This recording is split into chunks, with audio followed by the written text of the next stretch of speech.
outside again this week because I wanted to talk about another one of those crucial elements of setting up your sculpting area before you even start with armatures and getting materials out, things that you really need. And what you really need is good light. Okay, so I've come outside. I quite like sculpting on nice bright days like this when it's not too warm, but sometimes you get a bit of glare. At the moment the sun's over there somewhere and it's not too glary, but sometimes it can be a little bit bright. And if it's really warm during the summer, you'll get issues with putty as well. I mentioned that green stuff is particularly susceptible to temperature, and so if it's too warm a day, then you're going to find that there are issues with sculpting in broad sunlight. But when I am up in the studio and I've got my big Velux windows up there to get as much light in as possible, it's good to be sculpting under natural daylight whenever I possibly can. But we live in the UK, or at least I live in the UK. Don't know where you're watching from, but I live in the UK, and so warm, bright, sunny days are not always easy to come by. So what do you do when you want to sculpt and you don't have sufficient natural light? Well, you're going to need some form of artificial light. So I'll show you what I have. I have one of these. So you can see I've wrapped a bit of tissue paper around here as a diffuser, but I mostly do that for photography. You don't really need it for when I'm sculpting. I'll have it under regular light, and this is a fluorescent daylight bulb. This is what I generally sculpt under, and if it's a little bit too directional, a little bit too glary, I put the diffuser on. Most of the time this is fine by itself. So that's one thing that I use.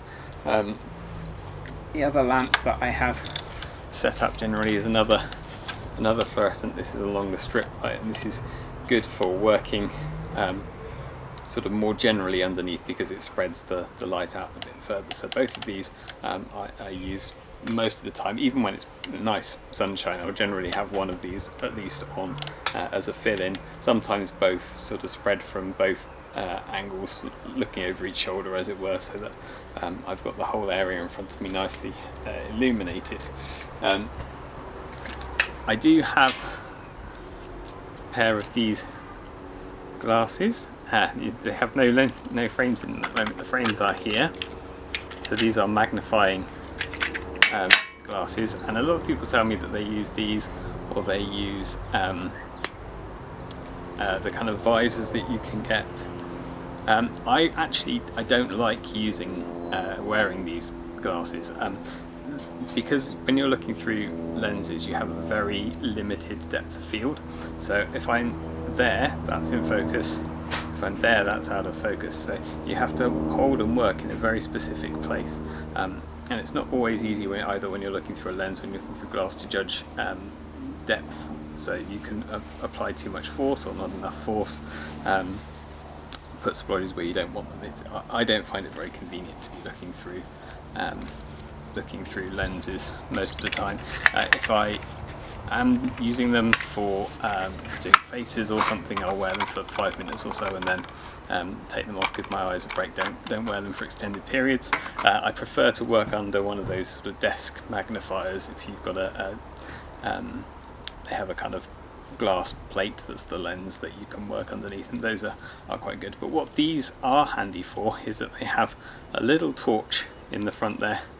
We can't see that in the daylight, but a little torch on the front, and actually sometimes just having that light coming from directly in front of where your eyes are is a really helpful extra bit of infill. So quite often I'll wear these and I won't even put any lenses in because just that extra little bit of light is helpful. Now I want to say, while I'm on this subject, I want to talk a little bit about LED lighting, because obviously LED technology is now everywhere, and it's really good because it's really energy efficient, and there are lots of LED desk lamps, work lamps that you can get, and I've seen people sculpting under those kind of bar lights or setting up strips of LEDs to work under, and on the face of it you think that's great. There's loads and loads of light, so that's going to be a really good thing to work under, but you've got to be a little bit careful. So I just want to talk about some of the pitfalls with LED technology. There was a study done, the American Medical Association did a study in 2016 on the impact of LED technology on working environments, on working underneath that kind of light. And they found a number of issues. They were very cautious about it, and they didn't recommend it, but I've seen a couple of lighting manufacturers as well also talking about some of these issues, so they're definitely not exaggerating everything. These issues are there. The first issue is the kind of blue light wavelength that you get from a lot of LEDs.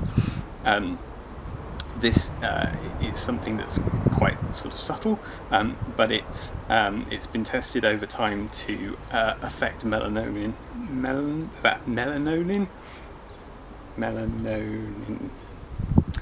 to affect a chemical in the body that I can't pronounce. Melanin. Look it up, you'll find it. But it's a chemical in the body that suppresses tumour development.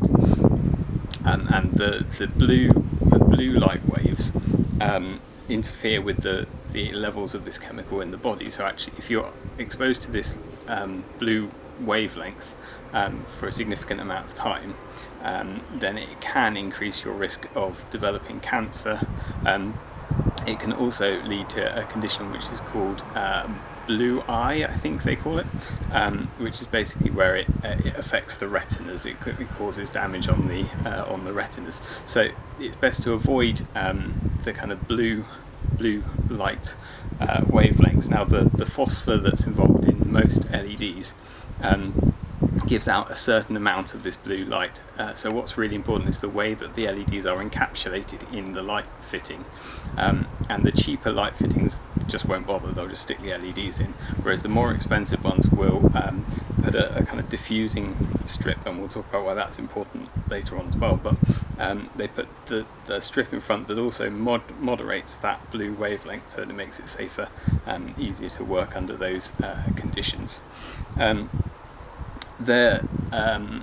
There's also an issue with something called correlated colour temperature, CCT. You may be aware that you can get sort of warm white, neutral white and cool white LEDs, and there is more blue wavelength in the cooler white. So if you're going to work under LEDs, you need to be working under warm white LEDs. Now there is a false perception in the market that if you're working under cool white, you're actually getting a more accurate or a brighter distribution of light. This is actually not true. The distribution is the same, but you want to be working under the warmer white frequencies. There's also an issue with glare that you get from LEDs, because LEDs are very focused points of light. So if you've got them in a strip, you're not getting a wide spread of light like you are with a fluorescent filament, which is spreading the light evenly over that area. What you're getting is a series of pinpoints, and so you need that diffuser that I mentioned earlier to spread that light out, to even it out. Otherwise your eyes are going to be focusing on little points. Even though it looks like a flood of light, they're going to be focusing on little points, and that will cause eye strain over a period of time. The other thing to be aware about with LED lights is that there's a flickering on them. You won't be able to see it because it's so fast that it's imperceptible to the eye, but it's there. And some of the more expensive LED desk lights will use something called a constant current driver, and what that does is moderate that fluctuation of voltage through the LEDs that's causing the flickering, so that you get a nice even steady light. But the cheaper lights, because a constant current driver is quite an expensive thing to put into a circuit, a lot of the cheaper lights won't have that. They'll just have a straight linear power system, so you'll get this flickering. And this has been proven over time to give you headaches, to affect your sleep patterns, to impair your vision. This is all because you're working under close light. And if you have these lights in your kitchen, or you have them just generally in your house, and you're not working closely underneath them, you don't need to worry too much about these things. But if you're working closely, particularly for long periods of time, if you're painting for hours on end or sculpting for hours on end, these things you need to be aware of. So I know there are a lot of very good value LED lamps on the market, but just be a bit careful if you are going to go down the LED route. Pick a nice sort of, not expensive necessarily, but a higher value one that's going to have it's going to have the right sort of safety features. That means that you're going to be not damaging your eyesight working under them under close working conditions. So I hope that's helpful. Next week, maybe we'll actually get on to doing some sculpting. We'll see if I can think of anything else that I need to tell you about first. So have a nice week, stay safe, and I'll see you next week.